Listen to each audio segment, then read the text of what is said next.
Au moment où j'ai vu Laura attacher Jake sur le siège arrière de sa Lexus, quelque chose s'est tordu au fond de mes entrailles, un malaise familier, la même inquiétude que j'avais ressentie le jour où elle m'a quitté pour Greg, prétendant qu'elle avait trouvé un homme plus adapté au genre de vie qu'elle voulait. Le même sentiment que j'ai eu quand j'ai appris qu'elle et Greg jouaient déjà à la petite famille avant même que nos papiers de divorce ne soient finalisés. Mais j'ai ravalé ma salive parce que Jake était excité. Disneyland, papa. Je vais voir Spider-Man. Son visage de 6 ans était de la pure joie, il bondissait pratiquement sur son siège. Son sac à dos surdimensionné était attaché à ses épaules, même s'il n'en avait pas besoin dans la voiture, il voulait être prêt. Je me suis accroupi à côté de la portière ouverte, resserrant sa ceinture de sécurité comme si j'avais encore le contrôle de la situation, comme si je pouvais en quelque sorte le protéger même quand je n'étais pas là. Tu écoutes bien ta mère, d'accord? Et tu restes près d'elle. Je le ferai. Et si quelque chose te semble bizarre, j'ai hésité. Qu'est-ce que j'étais censé dire à un enfant de 6 ans? Que sa mère n'était pas fiable? Que son nouveau mari le remarquait à peine, sauf pour une photo? Que ses grands-parents, Margaret et Richard, étaient plus intéressés par leur réputation sociale que par leur propre chair et leur propre sang? J'ai forcé un sourire à la place. Appelle-moi juste si tu as besoin de quelque chose. Ses petits doigts se sont libérés de la sangle du sac à dos et ont fait le geste de lancer de toile de Spider-Man. Je gère, papa. J'ai ri en lui ébouriffant les cheveux. Il était courageux, trop courageux pour son propre bien. Laura a tapoté impatiemment sur le volant. David, on peut éviter le long et dramatique au revoir? On le ramènera à 20h. Greg, assis sur le siège passager, a à peine levé les yeux de son téléphone. Cet homme avait la personnalité d'un papier peint. Je me suis redressé, croisant le regard de Laura. Tu enverras des nouvelles, n'est-ce pas? Elle a soupiré. Oui, David, des photos, des vidéos, tout un album si c'est ce dont tu as besoin. Je la connaissais assez bien pour reconnaître le sarcasme, mais je savais aussi qu'elle enverrait les photos, non pas pour ma tranquillité d'esprit, mais pour sa marque. Elle aimait jouer à la mère dévouée sur les réseaux sociaux. Au moment où la voiture a quitté mon allée, j'ai dû me battre contre l'envie de les rappeler. Peut-être que c'était de la paranoïa, peut-être que c'était de la connaître trop bien, mais je n'avais pas le choix. Je devais leur confier mon fils. Et ça, j'ai réalisé trop tard, était ma plus grande erreur. La journée a semblé plus longue qu'elle n'aurait dû.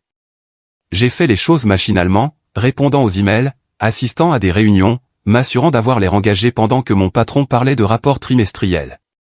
Mais mon esprit était ailleurs. À 9h du matin, une photo est apparue sur mon téléphone. Jake à l'entrée de Disneyland, les bras écartés, souriant à pleines dents dans son t-shirt Spider-Man. Laura et Greg le flanquaient, arborant des sourires parfaitement étudiés. Margaret et Richard étaient sur le côté, ayant plus l'air de poser pour un événement de country club que pour une sortie dans un parc d'attractions. J'ai expiré. Il avait l'air heureux. C'était tout ce qui comptait. À 10h30, une autre photo est arrivée. Jake avec de la barbe à papa, son visage collant, son excitation toujours aussi forte. À midi, une courte vidéo. Jake sur un carrousel, gloussant. Puis, plus rien. Pas d'autre mise à jour. Au début, je me suis dit qu'ils étaient juste occupés. C'était Disneyland, après tout. Probablement de longues files d'attente, des manèges, des collations hors de prix. À 14h, j'ai recommencé à le sentir, ce même malaise. J'ai envoyé un texto à Laura. « Et, comment ça va? Tout va bien? » Pas de réponse. J'ai appelé. Directement sur la messagerie vocale. Ce n'était pas normal. Greg pouvait être un con égocentrique, mais Laura, elle était collée à son téléphone, postant toujours, scrollant toujours. J'ai vérifié son Instagram. Le dernier post était la vidéo du carrousel, il y a 2 heures. Quelque chose n'allait pas. J'ai réessayé d'appeler, toujours rien. Et puis mon téléphone a sonné, un numéro inconnu. J'ai hésité avant de répondre. Allô? Une voix calme et professionnelle a parlé à l'autre bout. Monsieur Carter? Ici John Martin des services à la clientèle de Disneyland. Nous avons votre fils ici, au centre des objets trouvés. Un instant, mon cerveau a refusé de traiter les mots. Objet trouvé? Mon fils? J'ai agrippé le bord de mon bureau. Que voulez-vous dire? Il est avec sa mère. Il y a eu un bref silence avant que l'employé ne réponde. Monsieur, sa mère et son groupe ont quitté le parc. Votre fils a été trouvé seul près d'Adventureland il y a environ 30 minutes. Il pleurait et ne les trouvait pas, mon corps est devenu glacé. Il l'avait laissé. Je me suis forcé à respirer, à rester calme. Est-ce qu'il va bien? Il est en sécurité maintenant, m'a assuré l'employé. Mais il était très effrayé et confus quand nous l'avons trouvé. Effrayé, confus, parce que sa propre mère l'avait abandonné. Une rage pure et sans filtre. J'ai serré la mâchoire si fort que mes dents m'ont fait mal. Puis-je lui parler? Ma voix était à peine stable. Bien sûr, un instant. Il y a eu un bruit, puis une petite voix reniflante est parvenue au téléphone. PA papa. J'ai dégluti difficilement. Je suis là, mon grand. Je suis là. Papa, ils m'ont laissé. Ces 3 mots ont brisé quelque chose en moi. J'ai serré mon téléphone plus fort. Qu'est-ce qui s'est passé? On a déjeuné et mamie a dit « Attends ici 1 minute », mais ils ne sont jamais revenus. J'ai attendu, et puis je ne savais plus où aller. Sa voix s'est brisée. J'avais vraiment peur, papa. J'ai fermé les yeux. Mon fils de 6 ans, seul, abandonné dans un parc d'attractions. Ma main a tremblé alors que je cherchais mes clés de voiture. Jake, écoute-moi. Je viens te chercher tout de suite. Reste avec le personnel, d'accord? D'assez d'accord. Je t'aime, mon grand. J'arrive. J'ai raccroché. Je n'ai même pas pris la peine de ranger mon ordinateur portable ou de dire au revoir à mes collègues. J'étais déjà dehors. Et alors que je fonçais vers Disneyland, une seule pensée me brûlait l'esprit, Laura, Greg, Margaret, Richard, ils n'avaient aucune idée de ce qui les attendait. Je ne me souviens pas avoir quitté le bureau. Un instant, j'étais à mon bureau, mes doigts si crispés sur mon téléphone que mes articulations étaient devenues blanches. L'instant d'après, j'étais déjà sur l'autoroute, ma voiture se faufilant entre les voies plus vite que ce qui était probablement légal. Jake était seul, abandonné dans un foutu parc, et sa propre mère lui avait fait ça. Une partie de moi continuait de penser qu'il devait y avoir une erreur, un malentendu. Personne n'abandonne un enfant de 6 ans à Disneyland. Pas même quelqu'un d'aussi égocentrique que Laura. Mais je me suis souvenu de sa voix, ah bon? Je n'avais pas remarqué, et du petit rire arrogant de Greg en arrière-plan, les bons enfants ne se perdent jamais. Il riait comme si la peur de mon fils, ses larmes, n'était qu'une autre blague pour eux. Une rage lente et bouillonnante m'a envahi. J'ai pris une sortie brusque, ralentissant à peine en m'insérant dans la circulation de la ville. Peu importe à quelle vitesse j'allais, je me sentais encore trop loin. Et puis mon téléphone a de nouveau sonné, un numéro inconnu. J'ai appuyé sur le bouton Bluetooth de mon tableau de bord. Allô? Monsieur Carter? Ici l'officier Daniel Ruiz de la police d'Anaheim. J'ai resserré ma prise sur le volant. Qu'est-ce que c'était que ça? Nous avons reçu un rapport de bien-être concernant votre fils Jake Carter, a poursuivi l'officier. La sécurité de Disneyland nous a informé qu'il a été trouvé seul. Nous examinons actuellement les images de surveillance, mais nous voulions vous parler directement. J'ai inspiré brusquement. Disneyland avait appelé la police. Bien. Au moins, quelqu'un traitait ça comme le crime que c'était. Je suis en route pour le récupérer maintenant, ai-je dit, ma voix sortant plus rauque que je ne l'avais prévu. Nous comprenons, monsieur Carter. Nous avons quelques questions. Je répondrai à tout ce dont vous avez besoin après avoir récupéré mon fils. L'officier a fait une pause. Compris. Veuillez vous présenter à la sécurité de Disneyland à votre arrivée. Nous aurons une unité sur place également. J'ai raccroché et j'ai appuyé plus fort sur l'accélérateur. Ce n'était pas juste de la négligence, c'était de la mise en danger, c'était criminel. Et Laura, elle était sur le point d'apprendre à quel point elle avait merdé. Le temps que je me gare sur le parking, je ne fonctionnais plus qu'à l'adrénaline pure. J'ai à peine remarqué le château au loin, les rires des familles heureuses, les stands de souvenirs hors de prix. Rien de tout cela n'avait d'importance. Je devais juste trouver Jake. Le centre pour enfants perdus était niché près de Main Street, un petit bâtiment tranquille où le personnel aidait à réunir les enfants avec leurs familles, s'ils avaient des familles qui s'en souciaient. J'ai poussé les portes et la femme à la réception a à peine eu le temps de lever les yeux avant que je ne parle. Mon nom est David Carter. Mon fils, Jake Carter, a été amené ici. Son expression a immédiatement changé. Oh oui, monsieur. Un instant.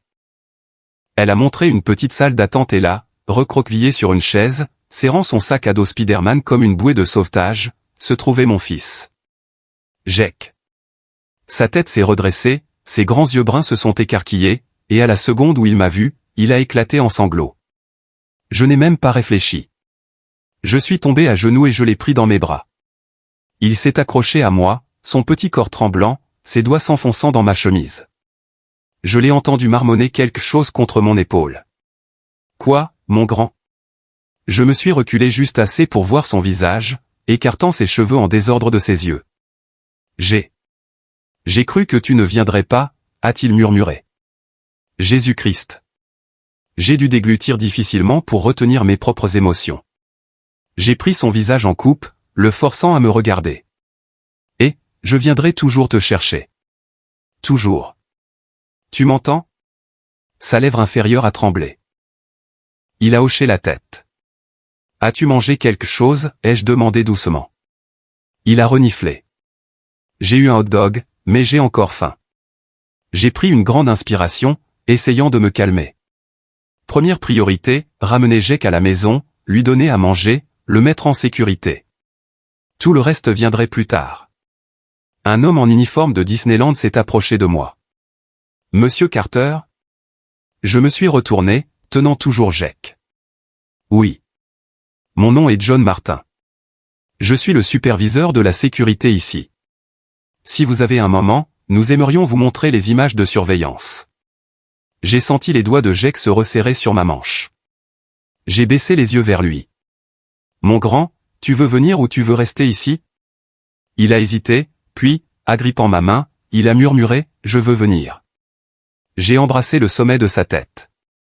D'accord, allons-y, John nous a conduits dans une petite pièce avec un moniteur.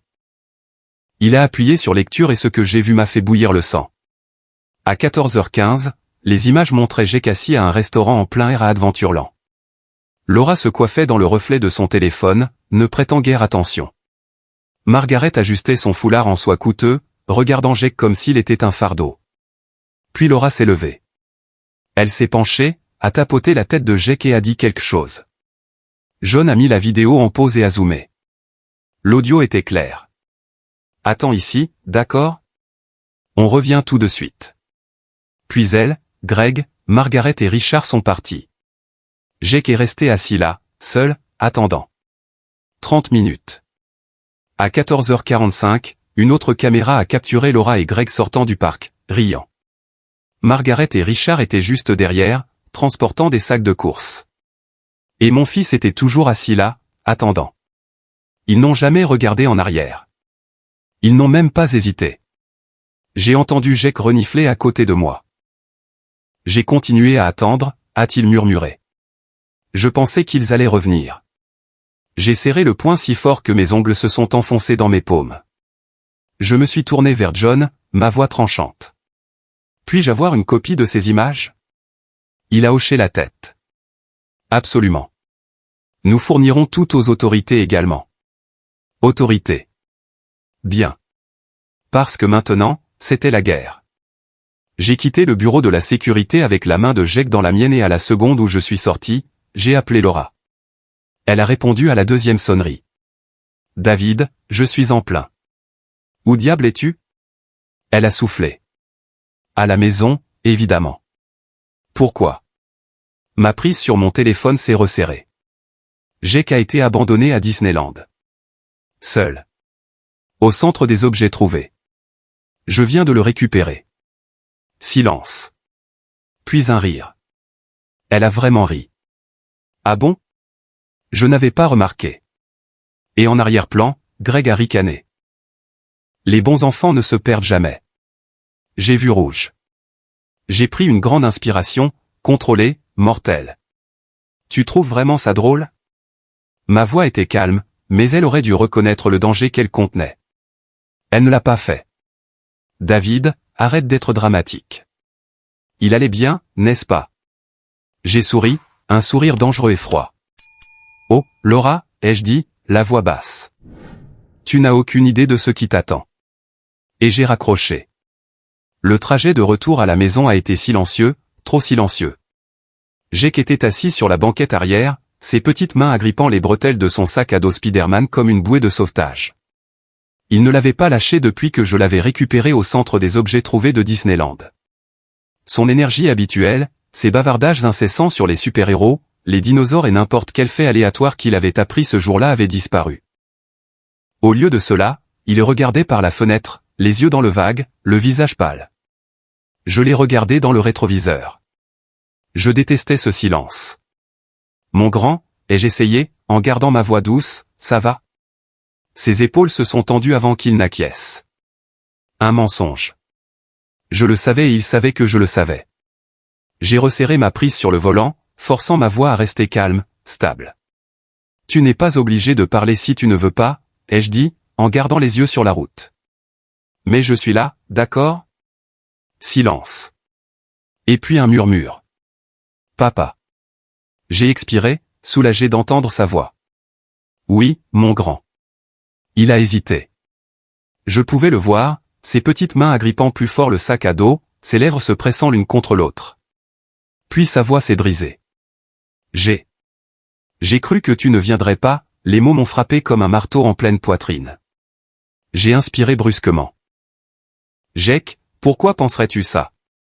Sa lèvre a tremblé. Il essayait d'être courageux, mais il n'était encore qu'un enfant de 6 ans qui avait été abandonné comme s'il n'était rien. Ils ont dit qu'il reviendrait, a-t-il murmuré. Mamie a dit d'attendre ici, alors j'ai attendu et attendu. Mes doigts se sont resserrés sur le volant. Mais ils ne sont jamais revenus, a-t-il continué, sa voix devenant plus petite. J'ai continué à regarder autour de moi, les gens passaient, mais personne ne me cherchait. J'ai serré la mâchoire si fort que ça m'a fait mal. Je ne savais pas quoi faire, a-t-il admis, sa voix se brisant. J'ai pensé que peut-être que j'avais fait quelque chose de mal. Mon estomac s'est tordu. J'ai tourné dans notre rue, me forçant à garder le contrôle. Je voulais rager, je voulais crier, je voulais brûler tout ce que Laura et sa petite vie parfaite possédaient. Mais en ce moment, Jake avait besoin que je sois calme. Je me suis garé dans l'allée et j'ai coupé le moteur. Je me suis tourné pour lui faire face, croisant ses grands yeux bruns. Écoute-moi, Jake, ai-je dit, la voix basse mais ferme. Tu n'as rien fait de mal. Rien. Ses lèvres se sont pressées l'une contre l'autre. Ta mère, Greg et tes grands-parents, j'ai secoué la tête, ce sont eux qui ont eu tort. Ce sont eux qui ont merdé, pas toi. Son menton a tremblé. Il se battait contre les larmes. J'ai tendu la main, prenant doucement l'arrière de sa tête. Tu n'es pas un enfant qu'on abandonne, lui ai-je dit. Jamais. Je viendrai toujours te chercher. Toujours. Les larmes ont finalement coulé. Il a lâché son sac à dos, se jetant dans mes bras. Je l'ai attrapé facilement, le serrant fort, une main frottant lentement son dos en cercles apaisants. Il a pleuré dans mon épaule, de petits hoquets secouant son petit corps. Et moi, je l'ai juste tenu, parce que c'était ce que Laura lui avait fait. Parce que c'était pour ça que j'allais la faire payer. Une fois que Jake s'est calmé, je l'ai fait entrer, je l'ai installé sur le canapé avec un sandwich au fromage grillé et un dessin animé à faible volume. Je l'ai bordé avec une couverture, le regardant se détendre lentement. Sa petite main s'agrippait au bord du tissu comme si c'était une encre. Bien. Il était en sécurité. Mais ce n'était pas fini. Je suis entré dans la cuisine, j'ai sorti mon téléphone et j'ai composé le premier numéro. David? La voix de mon avocat, Nathan Cole, est parvenue, gros guillemets alerte. Il est tard. Qu'est-ce qui se passe? Ils ont abandonné Jake à Disneyland. Silence. Puis, pardon? Ils l'ont laissé seul à une table, lui ont dit d'attendre là, et sont sortis du parc. J'ai laissé échapper une lente inspiration, retenant à peine ma fureur. J'ai des images de surveillance, la sécurité de Disneyland a un rapport complet, la police est déjà impliquée. Nathan a juré entre ses dents. Raconte-moi tout. Je l'ai fait. Je lui ai parlé de l'appel téléphonique, de la vidéo de surveillance, de la façon dont Laura a ri quand je l'ai confrontée. Et quand j'ai eu fini, Nathan n'a eu qu'une seule réponse. David? Oui. On va les démolir. Le lendemain matin, j'étais assis dans le bureau de Nathan, chaque preuve étalée sur son bureau, les images de sécurité, les déclarations écrites du personnel de Disneyland, le rapport de police. J'ai regardé Nathan les parcourir un par un, son expression s'assombrissant. Jésus, a-t-il marmonné en se frottant la mâchoire. Ce n'est pas seulement de la négligence, c'est de la mise en danger d'enfants. Je me suis penché en avant. Pouvons-nous obtenir la garde exclusive? Nathan a levé les yeux, vifs. On va essayer. Un lent sourire s'est étendu sur mon visage. Bien. En milieu d'après-midi, le téléphone de Laura explosait. Elle a reçu un appel de la police lui demandant de se présenter pour un interrogatoire. Elle a reçu un avis des services de protection de l'enfance, une enquête officielle était ouverte. Et puis elle a reçu des papiers juridiques. Nathan s'est assuré qu'il soit livré directement à sa porte. Au moment où elle m'a appelé, elle criait. « Tu es complètement fou, David ?» Je me suis penché en arrière sur ma chaise, ma voix calme. « Non, mais peut-être que tu le es. » Quelle sorte de mère abandonne son fils seul dans un parc d'attractions? Je t'ai dit qu'on avait juste oublié. J'ai ri, un son bas et dangereux. Non, Laura, tu n'as pas oublié. Tu l'as abandonné. Ce n'est pas si grave. Vraiment? J'ai tapoté mes doigts sur le bureau. Eh bien, voyons. La police pense que c'est grave. Les services de protection de l'enfance pensent que c'est grave. Le juge devant lequel je vais bientôt me présenter pense que c'est grave. Silence. Je pouvais l'entendre respirer lourdement. Tu ne gagneras pas, a-t-elle finalement sifflé. Tu te prends pour une sorte de héros. Tu es juste amer parce que je suis passé à autre chose. J'ai souri. Oh, Laura. Profite de tes derniers jours en tant que mère. Et j'ai raccroché. Ce soir-là, en bordant Jack, il a bâillé, se blottissant plus profondément dans ses couvertures. Sa voix était petite mais pleine d'espoir. Papa? Oui, mon grand. Est-ce que je peux rester avec toi pour toujours? J'ai avalé la boule dans ma gorge. J'ai lissé ses cheveux, me penchant pour l'embrasser sur le front. On verra, mon grand, j'ai souri doucement. On verra. Mais au fond de moi, je connaissais déjà la réponse. Je me suis assis dans ma voiture, le téléphone à la main, fixant le numéro de Laura sur l'écran. La conversation que nous étions sur le point d'avoir allait tout changer. J'avais passé la dernière heure à tout revoir avec Nathan, mon avocat, mon bulldog, mon bras droit dans cette guerre. Nous étions déjà en mouvement. Des papiers juridiques étaient déposés, une ordonnance restrictive était sur la table, les services de protection de l'enfance avaient été prévenus, la police avait commencé son enquête. Laura ne le savait juste pas encore. Et le meilleur? Elle se croyait intouchable. Alors, quand j'ai finalement appuyé sur le bouton d'appel, je me suis penché en arrière, détendu, laissant l'anticipation monter. Elle a répondu à la deuxième sonnerie, son ton sec. David, je jure devant Dieu si tu. J'ai coupé court. Où est Jack? Une longue pause, puis un rire. Ah bon? Je n'avais pas remarqué. Elle se moquait de moi, se moquait de lui. Avant que je puisse parler, la voix de Greg, le bâtard arrogant, a retenti en arrière-plan. Les bons enfants ne se perdent jamais. J'ai vu rouge. Tout mon corps s'est tendu, la rage bouillonnant juste sous la surface. Il a fallu toute ma maîtrise de soi pour ne pas déchaîner l'enfer au téléphone. Mais je ne l'ai pas fait, parce que j'avais un meilleur plan. Alors, au lieu de ça, j'ai gloussé, doucement, lentement, dangereusement. Laura. Ma voix était calme. Quoi? Je me suis penché en avant, la laissant sentir le poids de mes prochains mots. Tu n'as aucune idée de ce qui t'attend. Et puis j'ai raccroché. Le lendemain matin, le monde de Laura a commencé à s'effondrer. Ça a commencé par un coup à sa porte d'entrée. Elle a répondu dans sa robe de chambre en soie, s'attendant probablement à un autre colis d'achat en ligne. Au lieu de ça, elle a reçu des papiers juridiques. On la poursuivait pour la garde exclusive.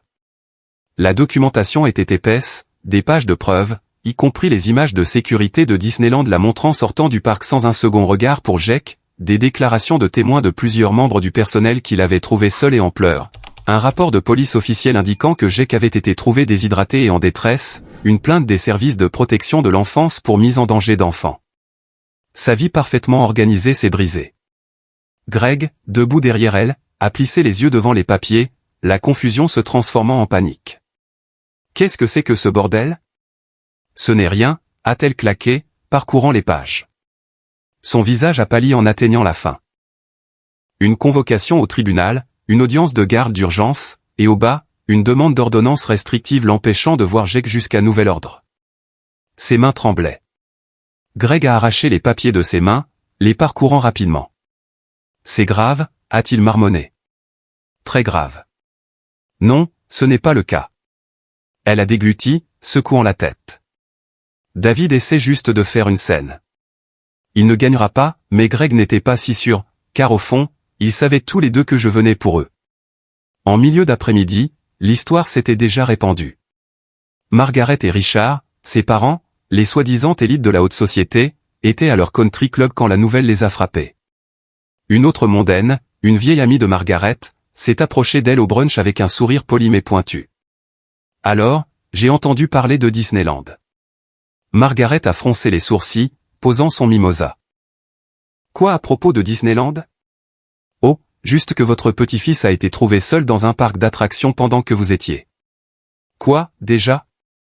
La femme a tapoté son menton en fausse réflexion. Ah oui, en train de faire du shopping. Le sourire de Margaret a vacillé. Richard a posé son journal, se raidissant. Qui vous a dit ça ? La femme a juste siroté sa boisson, les yeux pétillants d'amusement. Oh, ma chérie, a-t-elle dit doucement, tout le monde en parle. Et juste comme ça, leur réputation, construite sur des décennies, a commencé à s'effriter. Ils ont essayé de limiter les dégâts. Ils ont appelé Laura en panique, exigeant de savoir ce qui se passait. Nous l'avons laissé 5 minutes, a-t-elle insisté, agrippant son téléphone. David exagère tout. Mais Margaret n'était pas convaincue, car le soir même, leur nom était partout sur les réseaux sociaux, et Internet n'était pas indulgent. Laura avait bâti sa marque sur l'image de la famille parfaite. Instagram, des photos soigneusement sélectionnées d'elle, de Greg et de Jake en tenues assorties. TikTok, de faux moments spontanés de Greg lançant Jake en l'air.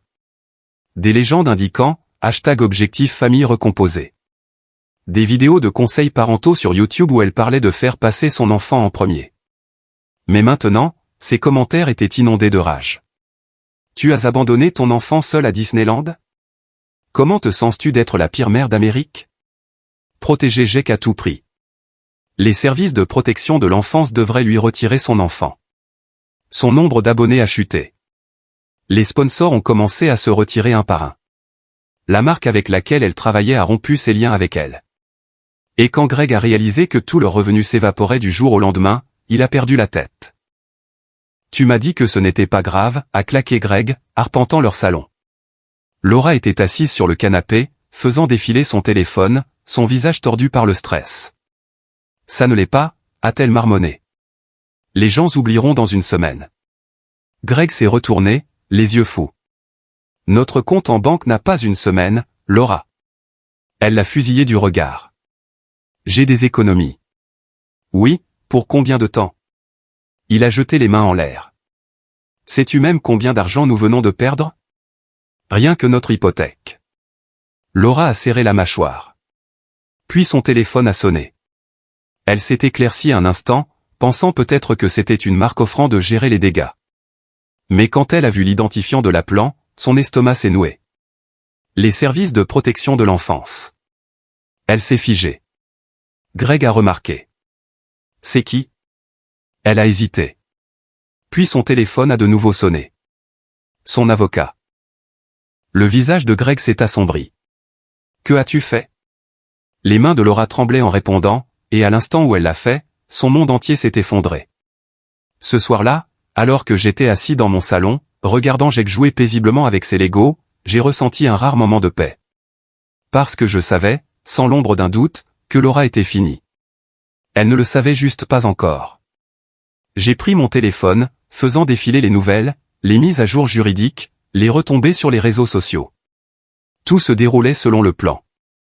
J'ai jeté un coup d'œil à Jake, souriant alors qu'il faisait combattre ses figurines. Papa? Il a levé les yeux. Oui, mon grand. On peut avoir des crêpes demain.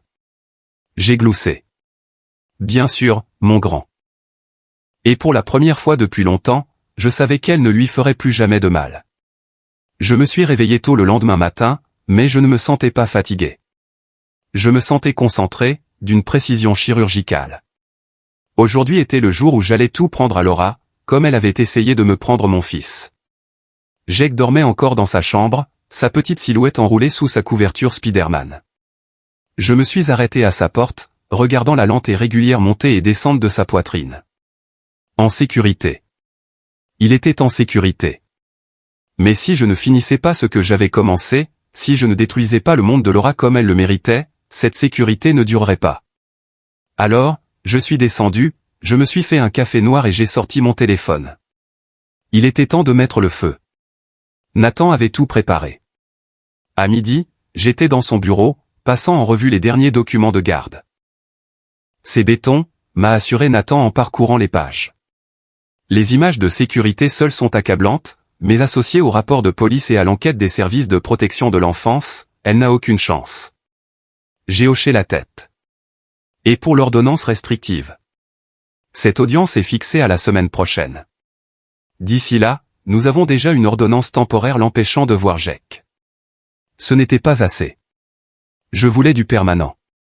Je voulais qu'elle soit effacée de la vie de Jake. Je me suis penché en avant. Et si elle essaie de se battre? Nathan a souri. Elle ne gagnera pas.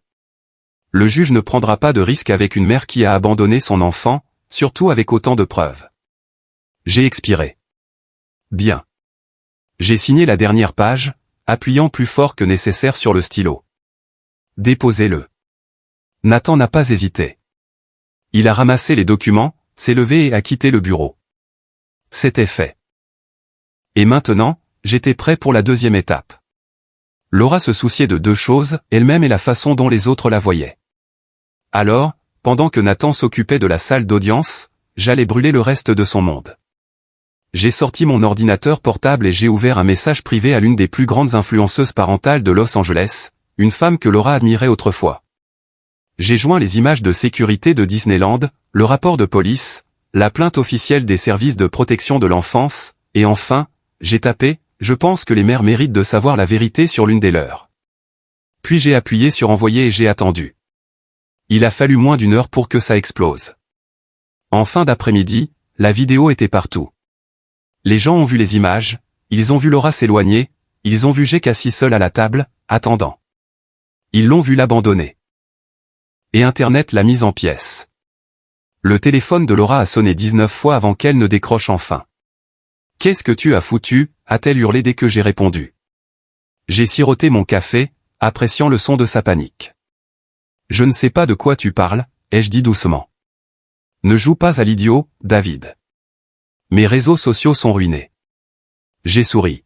« Tu aurais peut-être dû y penser avant d'abandonner notre fils. » Elle a laissé échapper un cri de frustration. « Tu vas le regretter. » Vraiment? J'ai posé ma tasse. Parce que je me sens plutôt bien en ce moment. J'appelle mon avocat. Oh, ton avocat, ai-je gloussé. Tu veux dire le même avocat qui va se faire écraser au tribunal la semaine prochaine? Silence. Elle savait. Elle savait qu'elle était foutue. Au fait, ai-je ajouté, tu devrais peut-être vérifier avec tes sponsors. Je pense que la plupart d'entre eux viennent de te laisser tomber. Plus de silence. Puis un son étranglé. J'ai vérifié mon téléphone. J'ai fait une capture d'écran du plus gros contrat de sponsoring de Laura, postant une déclaration officielle, nous ne cautionnons pas la négligence envers les enfants. Nous avons mis fin à tous les partenariats avec Laura Pierce avec effet immédiat. Je le lui ai envoyé, juste pour remuer le couteau dans la plaie. Son souffle s'est coupé. Je pouvais entendre la dévastation s'installer. Et je n'ai ressenti que de la satisfaction. Salaud, a-t-elle murmuré. J'ai souri. Tu n'aurais jamais dû rire, Laura. Et puis j'ai raccroché. Plus tard dans la nuit, mon téléphone a de nouveau vibré. Cette fois, ce n'était pas Laura. C'était Greg. J'ai souri. Enfin. J'ai laissé sonner quelques fois avant de répondre. Greg, ai-je salué nonchalamment. Quelle surprise. Il n'y avait plus d'arrogance dans sa voix, plus de rire moqueur. Au lieu de cela, il semblait épuisé, paniqué. David, écoute. Non, toi écoute, les jeux coupés. Je prends la garde exclusive. Ta femme est sur le point d'être qualifiée d'inapte. Les services de protection de l'enfance la surveillent comme un faucon. Votre argent a disparu. Votre réputation est ruinée. Une pause, puis d'une voix plus calme, on peut trouver un arrangement? J'ai ri. Oh, comme les tables avaient tourné. Tu me demandes un accord? J'ai secoué la tête. Greg. Tu étais à côté de mon ex-femme et tu as ri de l'abandon de mon fils. Tu n'as aucun levier ici, David. Tu étais d'accord avec tout ça jusqu'à ce que ça te pète à la gueule. Il a soupiré lourdement. Je ne pensais pas que ça irait si loin. Eh bien, j'espère que ça en valait la peine. Et puis j'ai raccroché aussi. Parce que Greg était insignifiant. Il n'était rien de plus qu'un passager sur le navire en perdition de Laura. Et j'avais de plus grandes choses à me concentrer. Comme mon fils. La meilleure vengeance, une vie heureuse. Quand je suis rentré à la maison, Jake m'attendait à la table de la cuisine, griffonnant quelque chose sur un morceau de papier. Ses yeux se sont illuminés quand je suis entré. Papa, regarde. Il a brandi le dessin, une version en bâton de moi et lui se tenant la main, de grands sourires. J'ai senti quelque chose se desserrer dans ma poitrine, quelque chose qui était tendu depuis le jour où j'ai reçu cet appel de Disneyland. Tu as dessiné ça. Je me suis assis à côté de lui ébouriffant les cheveux. Ouais, a-t-il hoché la tête fièrement. C'est nous. Parce qu'on est une équipe, n'est-ce pas? J'ai avalé la boule dans ma gorge. Oui, mon grand, ai-je dit doucement. On est une équipe. Je le pensais. Et rien, ni Laura, ni Greg, ni personne, n'allait changer ça. Son téléphone vibrait sans arrêt, ses notifications s'empilaient si haut que son écran se figeait en essayant de les charger. Elle avait plus de 200 appels manqués, sa boîte de réception email était inondée et ses réseaux sociaux, un désastre. Son fil Instagram parfaitement poli, autrefois rempli de moments familiaux mis en scène, de photos de vacances organisées et de conseils parentaux lourdement filtrés, était maintenant mis en pièces en temps réel. Des milliers de commentaires avaient inondé son dernier post, celui où elle avait posé avec un sourire devant Disneyland avec Greg et Jake, prétendant être la mère parfaite. Mais maintenant, chaque commentaire racontait une autre histoire. Tu as abandonné ton enfant à Disneyland? Quelle sorte de mère fait ça? Protéger Jake à tout prix, elle ne devrait jamais être autorisée à l'approcher. Tu nous as menti tout ce temps, tu ne mérites pas d'être appelée une mère. Les services de protection de l'enfance doivent lui retirer ses droits maintenant. Son nombre d'abonnés a chuté. 500 000 abonnés, 300 000 en 24 heures, 200 000 les 2 jours suivants. À la fin de la semaine, il en restait moins de 100 000. Mais ce n'était pas le pire. Ses sponsors, les marques qui lui rapportaient de l'argent, qui lui donnaient le style de vie qu'elle affichait, la laissaient tomber comme des pois morts. Pottery Barn Keys, disparu. The Honest Company, contrat résilié. Son plus gros sponsor de vêtements a publié une déclaration publique se distanciant d'elle. Un par un, tous les accords se sont effondrés. Et sans eux, Laura n'avait rien. Pas d'influence, pas de marque, pas de revenus. Tout son empire, bâti sur la tromperie et une image artificielle, s'effondrait en temps réel. Laura était assise dans sa cuisine immaculée, le téléphone à la main, fixant l'écran avec horreur. Elle pouvait entendre Greg faire les 100 pas dans le salon, marmonnant avec colère sous son souffle. Mais elle ne pouvait pas se concentrer là-dessus, car un nouvel email venait d'atterrir dans sa boîte de réception. Objet, réunion d'urgence, examen du cas des services de protection de l'enfance. Son sang s'est glacé.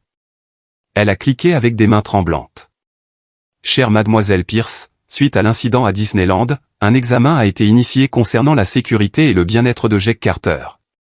En raison de la gravité de la situation et des preuves documentées, vous êtes tenu d'assister à une audience d'urgence pour déterminer les arrangements de garde à l'avenir.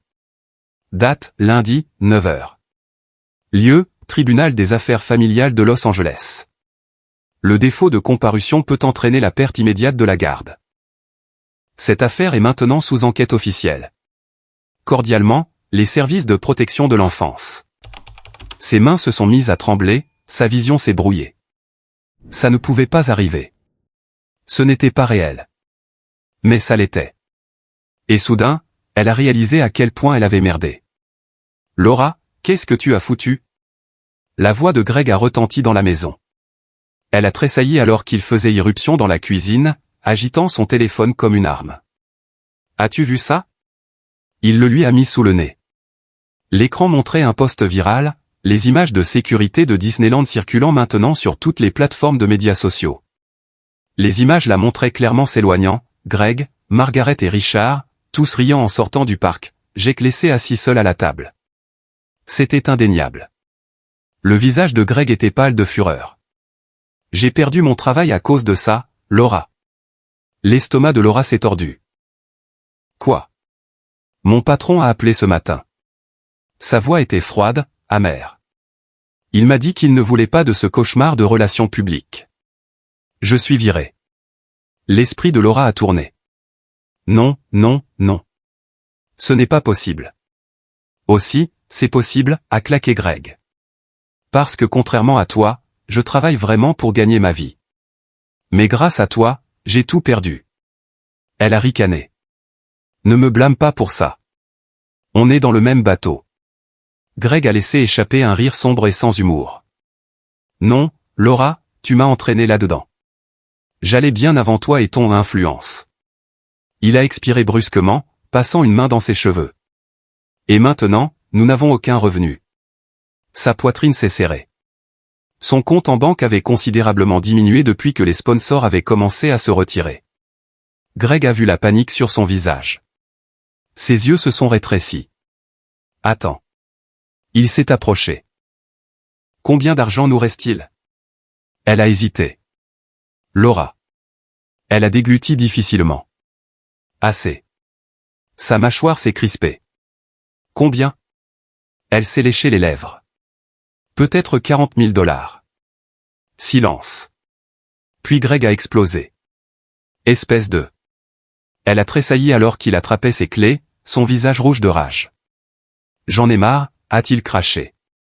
Je n'ai pas signé pour ça. Où vas-tu, a-t-elle crié. Il a ri en secouant la tête. Loin de toi. Et puis il a franchi la porte. Laura est restée assise dans un silence stupéfait. Greg, son mari, son plan B, sa stabilité, venaient de la quitter. Et pour la première fois depuis que ça a commencé, elle a ressenti une vraie peur. Elle a appelé Margaret, puis Richard. Aucun n'a répondu. Au lieu de cela, elle a reçu un texto. Margaret, nous devons nous éloigner de cette situation. Cela affecte notre réputation. La poitrine de Laura s'est resserrée.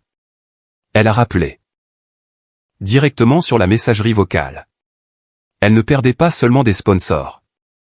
Elle perdait tout, sa famille, sa sécurité, toute sa vie. Le lundi matin, elle est entrée au tribunal des affaires familiales de Los Angeles, l'air d'un fantôme de la femme qu'elle était. Ses cheveux, autrefois parfaitement coiffés, étaient maintenant ternes et sans vie. Ses vêtements de créateur ne lui servaient plus d'armure. Et quand elle a regardé de l'autre côté de la salle d'audience, elle m'a vu. J'étais calme, serein. J'avais Nathan à mes côtés et toutes les preuves dont j'avais besoin. Le juge n'a même pas hésité. Sur la base de preuves accablantes de négligence, d'abandon et de mise en danger, la garde légale et physique exclusive de Jake Carter est accordée à David Carter. Laura a halté. Ce tribunal trouve en outre Laura Pierce inapte à la garde principale, avec effet immédiat. Tous les droits de visite seront limités à des visites supervisées uniquement, en attendant une évaluation plus approfondie. J'ai souri alors que Laura devenait pâle. Elle avait tout perdu. Et moi, j'avais gagné. Le temps que les médias en aient fini avec elle, elle n'avait plus rien. Sa maison a été saisie, son empire sur les réseaux sociaux s'est effondré. Elle a essayé de se réinventer, de repartir à zéro, mais Internet n'oublie jamais. Elle est devenue une histoire édifiante, une leçon sur ce qui arrive quand on choisit la notoriété plutôt que son propre enfant. Et Jake, il n'a plus jamais demandé de ses nouvelles, parce qu'il était trop occupé à vivre une vie heureuse et en sécurité sans elle. J'ai pénétré dans la salle d'audience du tribunal des affaires familiales de Los Angeles ce matin-là avec un seul but, mettre un terme à tout cela. Laura avait passé des années à manipuler, à mentir et à créer un faux récit sur qui elle était, mais aujourd'hui, la vérité allait enfin la détruire. Je n'étais pas nerveux, je n'avais pas peur, car pour la première fois depuis le début de ce cauchemar, c'était Laura qui était sur la défensive. Et moi, j'allais l'enterrer. Elle est arrivée avec 30 minutes de retard, agitée, débraillée. Son apparence habituellement soignée avait disparu. Ses cheveux, normalement coiffés à la perfection, semblaient en désordre, non lavés. Le tailleur de créateur qu'elle portait ne pouvait cacher les cernes sous ses yeux. Greg n'était nulle part en vue. Ses parents, absents. Elle était seule. Et au moment où elle est entrée dans la salle d'audience, ses yeux se sont posés sur les miens. Une haine pure. J'ai souri. Elle savait. Elle savait que c'était la fin. La juge, une femme plus âgée avec des yeux vifs et aucune patience pour les jeux, a ouvert la séance. Nathan s'est levé le premier. Votre honneur, a-t-il commencé, sa voix stable et puissante. Nous sommes ici aujourd'hui pour présenter des preuves accablantes que Laura Pierce est inapte à conserver la garde de Jake Carter. Nous montrerons, par des images de surveillance, des témoignages et des rapports juridiques, qu'elle a fait preuve d'une négligence grave, d'une mise en danger imprudente et d'un manquement fondamental en tant que mère. J'ai jeté un coup d'œil à Laura, la mâchoire crispée. Elle savait ce qui allait arriver. Son avocat, un homme d'âge moyen avec une expression de stress permanente, s'est levé à son tour. Votre honneur, ma cliente regrette profondément le malentendu qui s'est produit à Disneyland. Cependant, nous soutenons que ce n'était pas de la négligence, mais simplement une mauvaise communication. Madame Pierce a été une mère aimante et dévouée pendant des années. Nathan a immédiatement coupé court. Votre honneur, nous nous opposons à l'utilisation du mot « mauvaise communication ». Ce n'était pas une mauvaise communication. C'était un abandon. La juge a plissé les yeux. Je fais droit à l'objection. Continuez, maître Blake. L'avocat de Laura s'est éclairci la gorge, troublé. En termes simples, Madame Pierce estime que cette affaire a été exagérée par Monsieur Carter dans une tentative d'aliéner leur fils de sa mère. J'ai failli rire. L'aliénation ? Laura s'en était chargée toute seule. Nathan n'a pas perdu de temps. Il s'est approché du grand écran à l'avant de la salle d'audience et a appuyé sur lecture. Les images de Disneyland. La salle d'audience est tombée dans le silence. Laura était assise, raide, ses doigts agrippant la table alors que la vidéo tournait. 14h15, Laura tapote la tête de Jake, dit « Attends ici » et s'en va. 14h30, Jake est toujours assis seul, regardant autour de lui. 14h45, Laura, Greg et ses parents sont vus sortant du parc, des sacs de course à la main. Pas une seule fois elle n'a regardé en arrière. Pas une seule fois elle n'a vérifié si Jake allait bien. Lorsque les images se sont terminées, Nathan s'est tourné vers la juge. Cette vidéo seule suffit à prouver la négligence, mais nous n'avons pas fini. Il a fait un geste vers l'agent de sécurité de Disneyland qui se tenait à ses côtés. Voici John Martin, le superviseur des services à la clientèle de Disneyland. C'est lui qui a trouvé Jake et a déposé le premier rapport. La juge a hoché la tête. Procédez. Nathan s'est approché de la barre. Monsieur Martin, pouvez-vous dire à la cour ce que vous avez vu ce jour-là ? L'homme s'est éclairci la gorge. J'ai été informé par la sécurité du parc qu'un jeune garçon avait été trouvé seul à Adventureland. Quand je suis arrivé, Jake était assis à une table, serrant son sac à dos, visiblement bouleversé. Il nous a dit qu'il attendait que sa mère revienne, mais elle n'est jamais revenue. Nathan a hoché la tête. Jake semblait-il en détresse ? Oui, il pleurait. Il avait faim, et il demandait sans cesse quand sa mère allait revenir. J'ai serré la mâchoire. Laura a refusé de me regarder. Nathan a continué. Et lorsque vous avez vérifié vos images de surveillance, qu'avez-vous trouvé ? Que sa mère, son beau-père et ses grands-parents avaient quitté le parc sans lui. Silence. Puis la voix d'acier de la juge, Mademoiselle Pierce, avez-vous quelque chose à dire ? Laura s'est levée d'un bond. C'est ridicule, a-t-elle claqué. J'aime mon fils, je ne l'abandonnerai jamais. La juge a levé un sourcil sceptique. Les preuves vidéo suggèrent le contraire, Mademoiselle Pierce. Laura s'est retournée, les yeux fous. C'est la faute de David. Il essaie de monter Jake contre moi depuis des années. Je me suis assis en arrière, les bras croisés. Non, Laura, ai-je dit calmement, tu as fait ça toute seule. La juge a soupiré en se frottant les tempes. Mademoiselle Pierce, avez-vous une véritable défense, à part blâmer votre ex-mari? Laura a soufflé. Ce n'est pas juste. Elle s'est tournée vers moi. David, s'il te plaît. Je n'ai pas scié. Je suis la mère de ton enfant, a-t-elle poursuivi, la voix adoucie, les yeux brillants de fausses larmes. Nous avons traversé tant de choses. Tu ne veux pas vraiment faire ça, n'est-ce pas? Elle a tendu la main vers moi. Je n'ai pas bougé. Tu me connais, a-t-elle murmuré. Tu sais que j'aime Jake. Tout ça n'est qu'un malentendu. Nathan s'est penché, chuchotant à voix basse. Elle est désespérée. Elle l'était, car elle savait que c'était fini. J'ai laissé sa main flotter dans l'air avant de finalement parler. Laura. Elle s'est éclaircie, pensant avoir gagné. J'ai souri. Tu aurais dû répondre au téléphone quand Disneyland a appelé. Son visage s'est affaissé. La juge n'avait pas l'air impressionnée. Ce tribunal trouve Laura inapte à la garde principale. Laura a halté. À compter d'aujourd'hui, la garde légale et physique exclusive de Jake Carter est accordée à David Carter.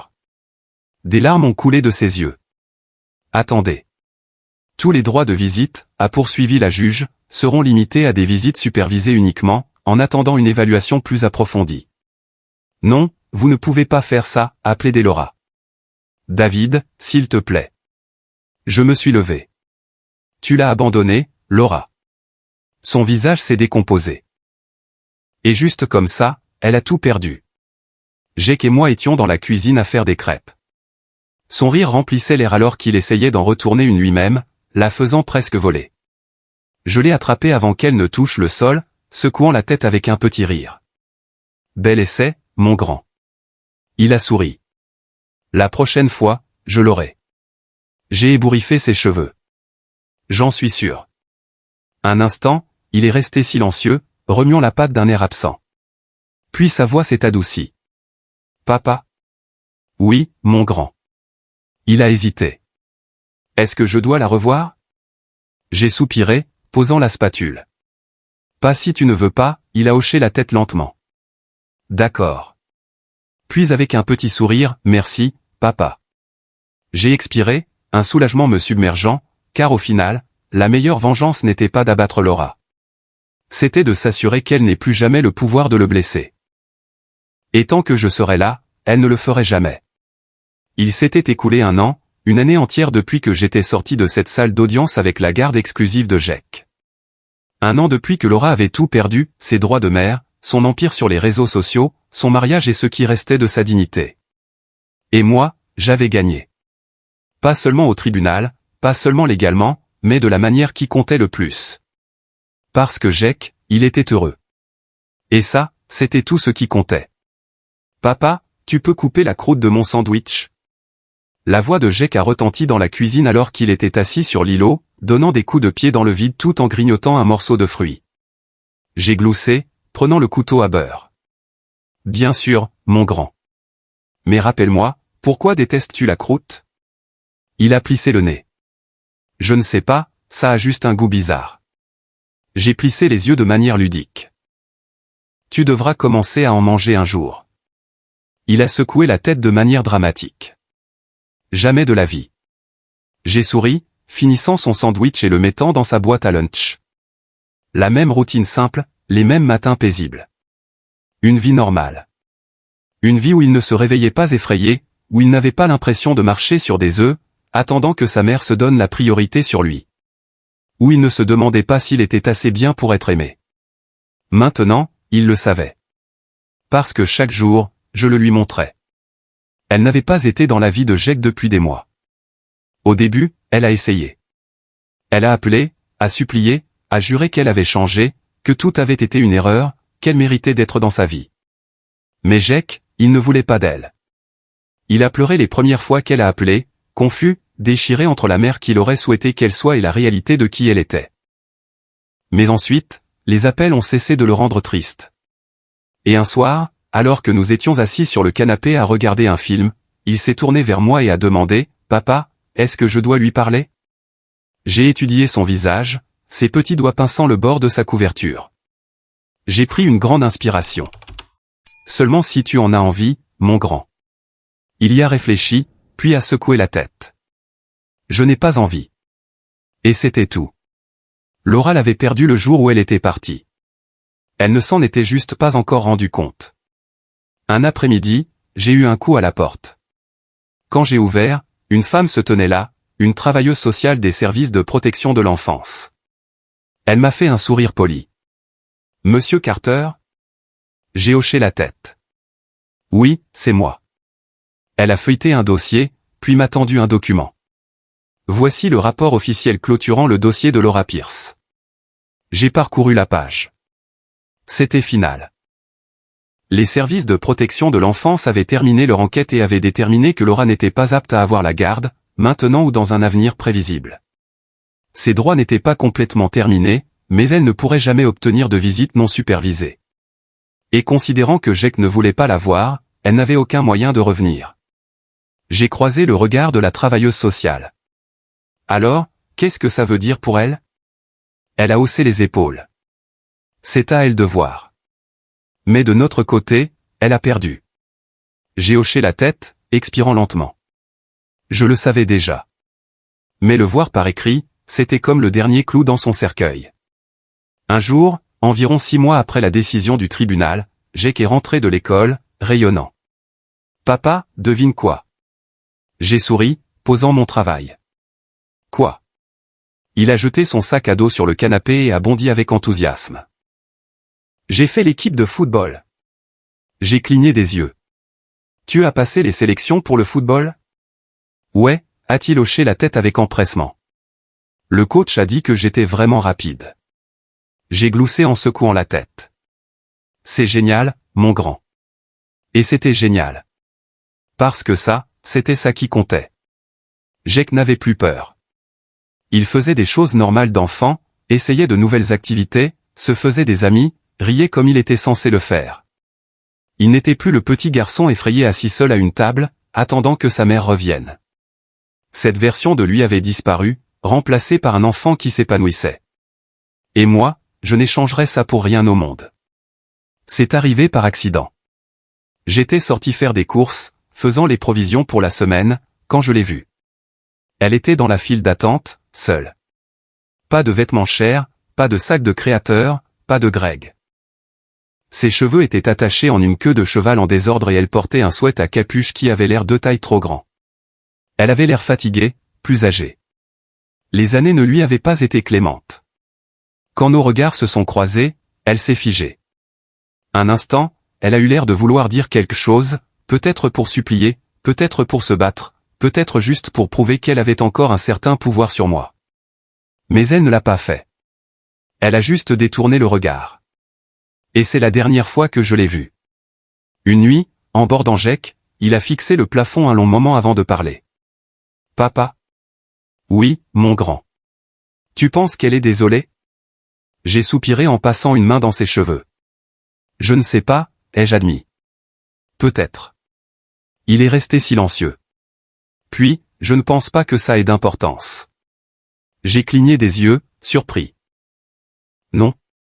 Il a secoué la tête. Parce que même si elle l'est, c'est trop tard. J'ai senti quelque chose se resserrer dans ma poitrine.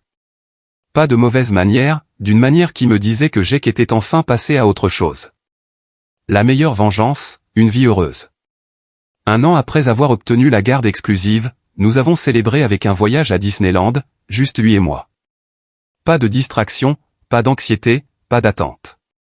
Nous avons mangé trop de nourriture, fait tous les manèges 2 fois et sommes restés jusqu'à ce que les feux d'artifice illuminent le ciel nocturne. Et alors que nous étions là, à regarder les couleurs éclater au-dessus de nous, Jake m'a souri. « Meilleure journée de ma vie », a-t-il dit. Et moi, j'ai souri, parce que je savais qu'il le pensait. Il ne faisait pas semblant, il ne forçait pas un sourire pour une caméra, il n'attendait pas quelqu'un qui ne reviendrait jamais. Il était juste heureux. Et au final, c'était la seule victoire qui comptait. Laura pensait qu'elle pouvait s'éloigner de notre fils et ne jamais en subir les conséquences. Elle pensait que son image comptait plus que la réalité. Elle pensait qu'elle était intouchable. Elle avait tort. Et maintenant, elle n'était plus qu'un mauvais souvenir. Pendant ce temps, Jake et moi, nous avancions. Heureux, en bonne santé, ensemble. Parce que la vraie leçon de tout ça, c'est que le karma finit toujours par revenir. Et quand il le fait, il ne laisse pas de place aux secondes chances.